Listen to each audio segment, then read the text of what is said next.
नमस्कार मित्रों, एक बार फिर से आपका स्वागत है यूनिवर्सल एकेडमी के मंच पर। और आज हम एक बार फिर से बौद्ध धर्म के तीसरे भाग को लेकर आपके सामने उपस्थित हुए हैं।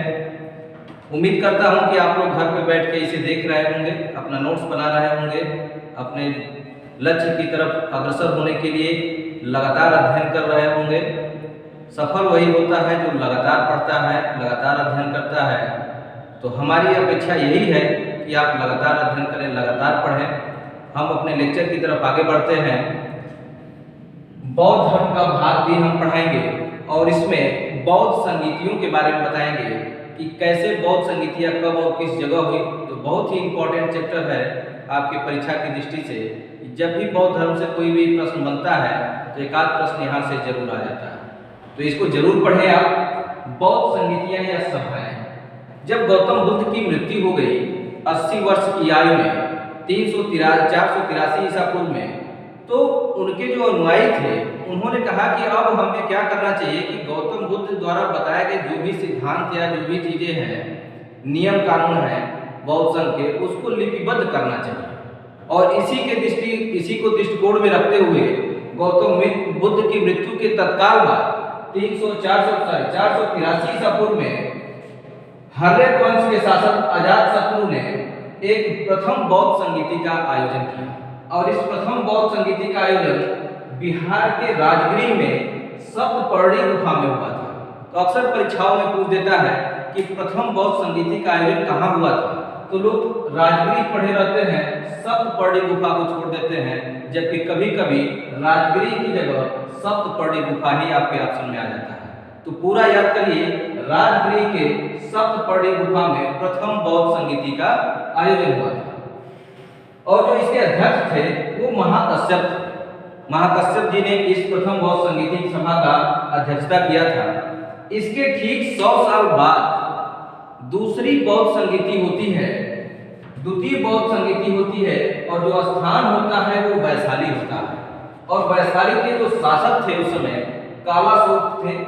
कालाशोक शिशुनाग वंश के थे, जिसे नाग वंश के नाम से भी हम जानते हैं। इस वंश की स्थापना शिशुनाग ने की थी, इसीलिए उसके नाम पर ही इस वंश का नाम क्या पड़ गया, नागवंश पड़ गया। और इसी के प्रतापी जो शासक थे नागवंश के, वो कालाशोक थे, जिन्हें पुराणों में काकवड़ के नाम से भी जाना जाता है। एक नाम ये भी आप याद रखिए कि इन्हें काकवड़ के नाम से भी जाना जाता है। पुराणों में इन्हें काकवड़ भी कहा गया है। इन्होंने ही 383 ईसा पूर्व में द्वितीय बौद्ध संगीति का आयोजन किया। और इस समय अध्यक्ष जो थे वो सबकामी थे। इन्हें सबका मीर के नाम से भी जाना जाता है। कभी सबकामी आ जाता है, कभी सबका मीर आ जाता है। तो ये दो बौद्ध संगीतियां। आपसे प्रश्न कैसे आएगा, इनसे थोड़ा सा इसके ऊपर भी चर्चा कर लेते हैं। आपसे सीधा सीधा जो प्रश्न पूछेगा वो यही पूछेगा कि प्रथम बौद्ध संगीति किस शासक के शासनकाल में हुई थी, तो आपका आंसर होगा अजातशत्रु।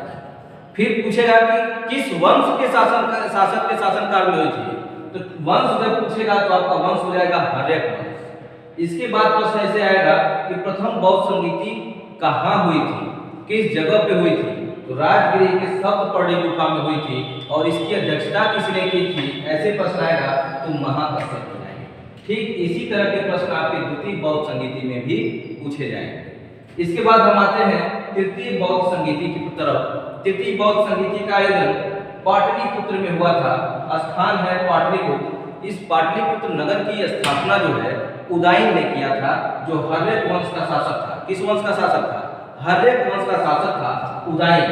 उसका नाम था उदयन, लिख देता हूं उदयन। उसने जो है पाटलिपुत्र नगर की स्थापना की थी। और इसे ही अशोक ने जो है अपनी राजधानी बनाई थी।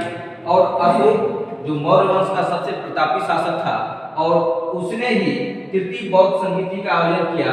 और समय था 251 ईसा, जिसकी अध्यक्षता मोगलीपुत्र तिस्य ने की थी। किसने की थी, मोगलीपुत्र तिस्य ने की थी। और नाम थोड़ा सा बड़ा है, याद करने का एक तरीका है, आप लोगों ने मोगली फिल्म देखी होगी, the jungle book. The jungle book में एक कैरेक्टर रहता है मोगली का, अक्सर कार्टून में भी आता है। तो केवल मोगली याद कर लीजिए, बाकी चीजें अपने आप आ जाएंगी एग्जाम में।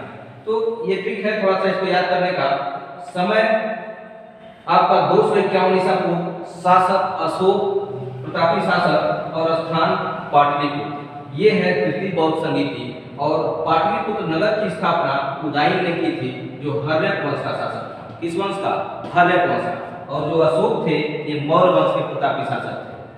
इसके बाद चतुर्थ बौद्ध संगीति होती है। चतुर्थ बौद्ध संगीति जो है प्रथम शताब्दी में होती है। इसका जो समय था प्रथम शताब्दी था। स्थान इसका कश्मीर का कुंडल वन था। क्या था? कश्मीर का कुंडल वन था। और जो शासक था वो कनिष्क था।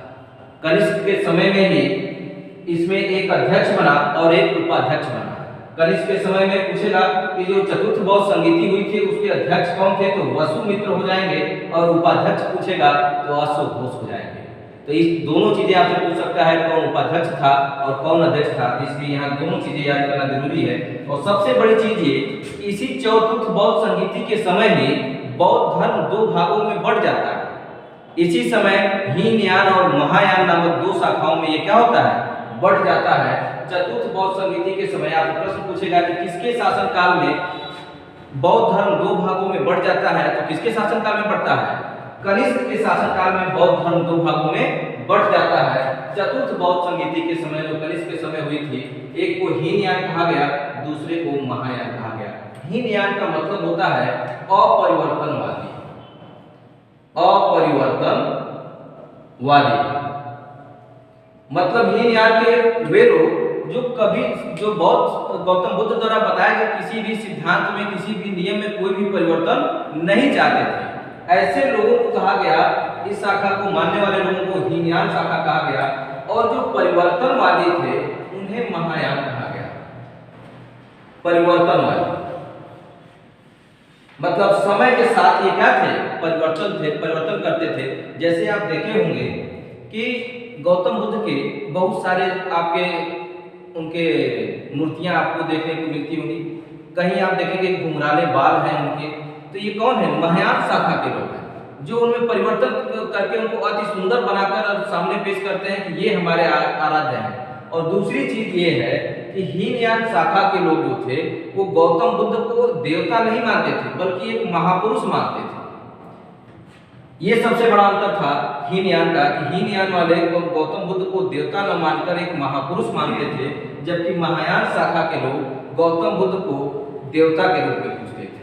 दरअसल हीनयान शाखा के लोग महापुरुष मानते थे और ये गौतम बुद्ध मूर्ति पूजा के विरोधी थे। जब गौतम बुद्ध जब आए थे तो उन्होंने मूर्ति पूजा का विरोध किया था कि ईश्वर एक है, इसकी मूर्ति पूजा ही क्या है? छुआछूत, आडंबर, ये सब जितने भी बाह्य आडंबर हैं और जो बहुत सी कुरीतियां हमारे ब्राह्मण धर्म में आ गई हैं, उसका उन्होंने विरोध किया था। तो हीनयान शाखा के लोग भी मूर्ति पूजा के विरोधी थे, लेकिन महायान शाखा के लोग मूर्ति पूजा के समर्थक थे। और ये गौतम बुद्ध को महापुरुष ही नहीं बल्कि एक देवता मानकर उनकी पूजा पाठ करना शुरू किए। इसलिए पूछा जाता है कि वह प्रथम व्यक्ति कौन है जिसकी मूर्ति बनाकर पूजा की गई, तो वो प्रथम व्यक्ति जो है आपके गौतम बुद्ध हैं, जिनकी मूर्ति बनाकर पूजा की गई। इससे पहले किसी की मूर्ति बनाकर पूजा नहीं होती थी। ये हीनयान और महायान में अंतर है कि हीनयान इनको महापुरुष मानते हैं, जबकि महायान के शाखा के लोग इनको एक देवता की तरफ पूजते हैं। दूसरी चीज, बौद्ध धर्म के एक महान विद्वान थे जिनका नाम था नागार्जुन। नागार्जुन वो बौद्ध विद्वान थे जिन्होंने बौद्ध ग्रंथों का चीनी भाषा में अनुवाद किया तथा चीन जाकर जो है बौद्ध धर्म ग्रंथों का प्रचार प्रसार किया। उसके साथ साथ इन्होंने एक पुस्तक लिखी थी जिसे माध्यमिका कारिका के नाम से जाना जाता है। दोस्तों, माध्यमिका कारिका, माध्यमिका कारिका इनकी एक महत्वपूर्ण पुस्तक है जो अक्सर परीक्षाओं में पूछ देता है कि माध्यमिका कारिका किसकी पुस्तक है। तो किसकी पुस्तक है?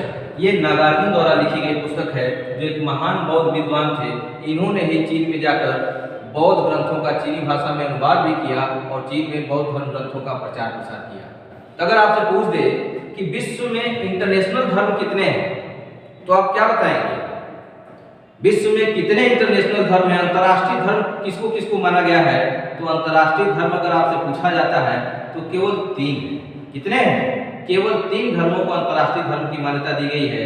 एक ईसाई धर्म है, दूसरा मुस्लिम धर्म है और तीसरा बौद्ध धर्म। इसके अलावा किसी भी धर्म को अंतर्राष्ट्रीय धर्म की मान्यता नहीं, क्योंकि यही एक ऐसे धर्म है तीन जो कई देशों में विस्तृत है, इसलिए इनको अंतर्राष्ट्रीय धर्म की मान्यता श्रेणी में रखा जाता है।